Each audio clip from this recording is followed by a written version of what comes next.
High دس از مبشر ترک۔ تو آج ہم بات کریں گے جو ریسنٹ ڈیولپمنٹس میں ایک امپارٹنٹ ڈیولپمنٹ ہے، وہ یہ ہے کہ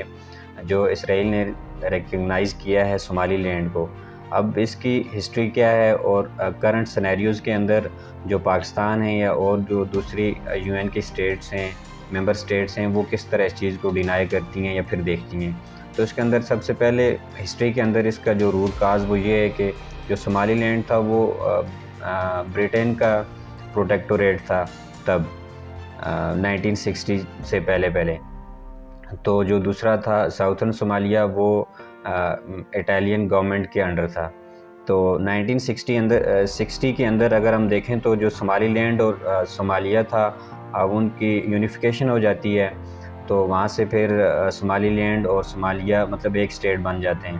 اس کے بعد اگر ہم 1980s کے اندر اگر ہم دیکھیں تو سول وار کے جو سینیریوز ہیں، صومالی لینڈ پہ بہت زیادہ مطلب ظلم و زیادتی ہوتی ہیں مین لینڈ گورنمنٹ کی طرف سے، تو وہاں پہ ان کے اندر مطلب انفیریارٹی کمپلیکسز کا شکار ہوتے ہیں۔ تو اس کے علاوہ 1991 کے اندر جب ہم دیکھتے ہیں تو ان کی ڈس انٹیگریشن ہوتی ہے، تو وہاں سے صومالی لینڈ اور صومالیہ ڈفرینٹ جو ہیں وہ گورنمنٹ میں تقسیم ہو جاتی ہیں۔ اب صومالی لینڈ 1991 میں ایک اسٹیٹ کی صورت میں ابھر تو آتا ہے، لیکن اس کو گلوبلی کوئی بھی یو این کی جو ممبر اسٹیٹس ہیں ان میں سے کسی کی طرف سے ریکگنیشن نہیں ملتی۔ تو ریسنٹ جو ڈیولپمنٹ ہوئی ہے وہ یہی اسی لحاظ سے امپارٹنٹ ہے کہ اسرائیل نے اس کو ایکسیپٹنس دی ہے as a state. U S بھی اس کے ڈیفینس میں بول رہا ہے اور اسرائیل بھی۔ تو اس کے امپارٹنٹ فیکٹر اگر ہم دیکھیں تو نیئر فیوچر کے اندر جو صومالی لینڈ ہے وہاں اس کے ساتھ گلف آف ایڈن لگتا ہے، پھر اس کے علاوہ باب المندب جو امپارٹنٹ چوک پوائنٹ ہے جہاں سے ٹریڈ ہوتی ہے بلینز کے حساب سے۔ تو اس کے اندر یہ آپ دیکھ سکتے ہیں کہ سینیریوز ان نیئر فیوچر کس طرف جا رہے ہیں۔ وہاں پہ آ کے جب صومالی لینڈ میں اسرائیل بیٹھ جائے گا تو وہ ایران کے لیے اور یمنی ہوتیز جو ہیں ان کو کاؤنٹر کرنے کے لیے اس نے صومالی لینڈ کے جو گورنمنٹ ہے اس کو ایکسیپٹ کیا ہے ایز اے فارمر اسٹیٹ۔ تو یہاں سے فیوچر کے بارے میں ہم پریڈکٹ کر سکتے ہیں کہ کس طرح وہ اپنا جال ایکسٹینڈ کر رہا ہے مڈل ایسٹ کے اندر اور ہارنز آف افریقہ کے اندر۔ تو وہاں سے افریقہ کے اندر بھی اور پھر مڈل ایسٹ کے اندر بھی اس کے پنجے دن بدن جو ہے سامنے آ رہے ہیں۔ جو اسرائیل ہے وہ صومالی لینڈ کی ایکسیپٹنس کے پیچھے ایک یہ بھی بڑی وجہ ہے کہ وہ بربرا جو پورٹ ہے اس کے اوپر اپنی جو ہیجیمونی یا پھر انفلوئنس چاہتا ہے۔ اس سے یہ ہوگا کہ وہاں سے ٹریڈ روٹس اور پھر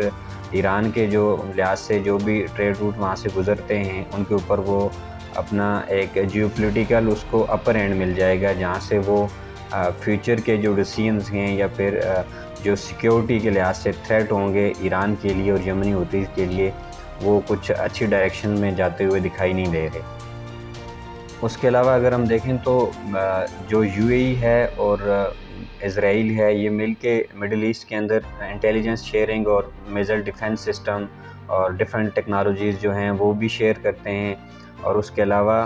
سب سے مین جو اس کے اندر پوائنٹ ہے وہ یہ آتا ہے کہ پاکستان یا پھر دوسری جو اسٹیٹس ہیں وہ اس چیز کو ایکسیپٹ کیوں نہیں کر رہی۔ اب یہ ایک سلسلہ شروع ہو جائے گا کہ سیپریٹسٹ جو گروپس ہوتے ہیں وہ اپنی اگر الگ سے گورنمنٹ بنا لیں اور وہ مین لینڈ جو